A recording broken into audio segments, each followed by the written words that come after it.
এই শোনো, তোমাকে বলছি, সত্যি আমি তোমাকেই বলছি। কি বিশ্বাস হচ্ছে না? সত্যি আমি তোমাকেই বলছি। আচ্ছা তুমি এমন কেন বলো তো? তোমাকে একটা মেসেজ দিলে তুমি মেসেজের রিপ্লাই দাও না, তোমাকে ফোন করলে ফোন ধরো না। মানুষ কি কখনো এমন হয়?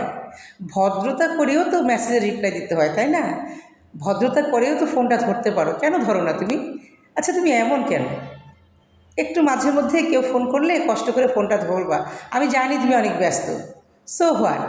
মানুষ ব্যস্ত থাকলেও ব্যস্ততার মধ্যেও প্রিয়জনকে সময় দিতে হয়।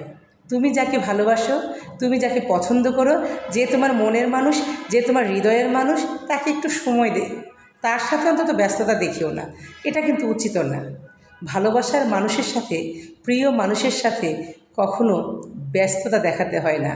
কারণ তুমি এতটাও ব্যস্ত না যে তুমি তার ফোন ধরতে পারবে না, তুমি এতটাও ব্যস্ত না যে তোমাকে কেউ মেসেজ দিলে সেই মেসেজের রিপ্লাই তুমি দিতে পারবে না।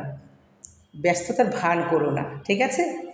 একটু যে তোমাকে ভালোবাসে, যে তোমাকে পছন্দ করে, তাকে একটু মূল্যায়ন করো, তাকে একটু সম্মান করো, তার ভালোবাসার মূল্যটা দেওয়ার চেষ্টা করো। কারণ তুমি যদি তার ভালোবাসার মূল্যায়ন না করো, একটা সময় তোমার কাছে কোনো ভালোবাসা আসবে না, ভালোবাসার মানুষ আসবে না। তুমি যদি ভালোবাসার মানুষকে মূল্যায়ন করতে না জানো, সে মানুষটা কি বারবার তোমার কাছে ফিরে আসবে? তুমি তাদের ভালোবাসার মূল্যায়ন করবে না, কেউ মেসেজ দিলে রিপ্লাই করবে না, কেউ ফোন করলে ধরবা না, কেউ তোমার সাথে যোগাযোগ রাখতে চাইলে তুমি তাদের সাথে যোগাযোগ রাখবে না। একতরফাভাবে কখনই কিছু হয় না। সো তোমাকে কিন্তু মানে ভালোবাসার হাত বাড়িয়ে দিতে হবে। কারোর সাথে ভালো সম্পর্ক রাখতে হলে অবশ্যই তোমাকে একটু উদার হতে হবে, ব্যস্ততা দেখানো যাবে না। সবার সাথে ব্যস্ততা দেখানো উচিতও না, তাই না? এখন তুমি খুব ব্যস্ত, এমন ভাব করছো যে তুমি এত ব্যস্ত তুমি নিঃশ্বাস ফেলতে পারো না, অথচ তুমি কিন্তু বন্ধুদের সাথে আড্ডা দাও, গল্প করো, বিভিন্ন জায়গায় টাইম পাস করো।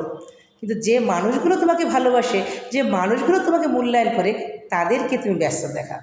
কখনোই ব্যস্ততা দেখিও না, এতটা ব্যস্ততা কখনো দেখিও না যাতে যে মানুষগুলো তোমাকে ভালোবাসে তারা তোমার কাছ থেকে দূরে সরে যায়। আর কেউ যদি একবার তোমার কাছ থেকে দূরে সরে যায়, কখনোই কিন্তু আর তোমার কাছে ফিরে আসবে না। সো ব্যস্ততা পরিহার করে প্রিয়জনকে সময় দাও, তোমার প্রিয় মানুষগুলোকে সময় দাও, তোমার পরিবারের মানুষগুলোকে সময় দাও, এবং যারা তোমাকে ভালোবাসে তাদের ভালোবাসার মূল্যায়ন করো। ভালোবাসার মূল্যায়ন না করলে ভালোবাসারা চিরতরে জীবন থেকে হারিয়ে যায়, আর কখনো তুমি ভালোবাসার সন্ধান পাবে না। হ্যাঁ, তোমাকেই বলছি, এই যে ব্যস্ত মানুষ, এই যে ব্যস্ততার ভান করো, সেই মানুষটাকেই বলছি যে মানুষটা প্রতিনিয়ত ব্যস্ততার ভান করে, ঠিক আছে? আপনার আশপাশে যারা আছে, যারা আপনাকে ভালোবাসে, তাদেরকে আগলে রাখুন, তাদেরকে যত্ন রাখুন এবং তাদের সাথে ব্যস্ততা দেখাবেন না।